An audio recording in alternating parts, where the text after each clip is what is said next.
IPhone নাকি gold? আপনাদের কাছে কোনটা বেস্ট মনে হয়? আমার কাছে তো গোল্ড পারচেস করাটা সবচেয়ে বেশি স্মার্ট একটা ডিসিশন মনে হয়। আলহামদুলিল্লাহ আমাদের অনেক গোল্ড পারচেস করা হয়, বাট সেভাবে কোনো ভিডিও শেয়ার করি না। এবার ভাবলাম একটু ভিডিও শেয়ার করি, কারণ তার দেওয়া সবকিছুই আমার কাছে অনেক বেশি স্পেশাল। ভাবছিলাম যে এই ড্রেসটা পরবো, পরে ভাবলাম যেহেতু নেক ছোট এইটাই পরি, কারণ যেহেতু চেন কিনবো, চেনটা পরে দেখার একটা ব্যাপার আছে। তো আমরা চলে গিয়েছিলাম বসুন্ধরা সিটিতে।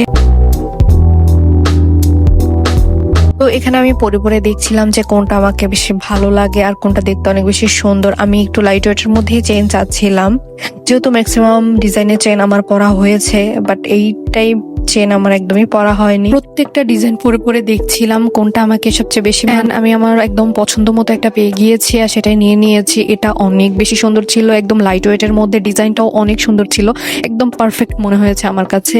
আর আমাকেও অনেক বেশি সুন্দর লাগছিল। এটাই আমার মনে হয় মেয়েদের গোল্ড পরলে যে সৌন্দর্যটা ফুটে ওঠে, এটা আর অন্য কোনো অর্নামেন্টস এরকম লাগে না, মানে আমার পার্সোনালি মনে হয়। আর গোল্ডের প্রতি এত বেশি ফ্যাসিনেশন কাজ করে। আমার বাবা যেমন আমাকে গোল্ড টোল পরিয়ে খুব সুন্দর করে সাজিয়ে গুছিয়ে রাখে, আলহামদুলিল্লাহ আল্লাহ আমার লাইফে এমন একজন মানুষ দিয়েছে, সেও চেষ্টা করে আমাকে অনেক সুন্দরভাবে সাজিয়ে গুছিয়ে রাখতে তার সাধ্য মতো। শেষ করে আমরা এবার খেতে চলে গিয়েছিলাম। বসুন্ধরা গেলে এই প্লেটারটা আমরা মাস্ট এটাই খাওয়া হয় ম্যাক্সিমাম টাইম। এটি অনেক ভালো পরিমাণে থাকে, দুজনের একদম পেট ভরে যায়। আর এখানে আমি খাচ্ছিলাম আর একটু ভিডিও নিচ্ছিলাম। আমার কাছে অনেক অনেক অনেক অনেক বেশি ভালো লাগছিল, আমি অনেক বেশি খুশি ছিলাম। গোল্ডের প্রাইস দিন দিন যে হারে বাড়তেছে, মানে মনে হয় না কয়েকদিন পরে আর গোল্ড কিনা পসিবল হবে। আলহামদুলিল্লাহ আমার মোটামুটি ভালোই গোল্ডের কালেকশন আছে, একদিন তোমাদের সাথে অবশ্যই শেয়ার করবো। আর তোমরা যদি দেখতে চাও অবশ্যই কমেন্টে জানাবা।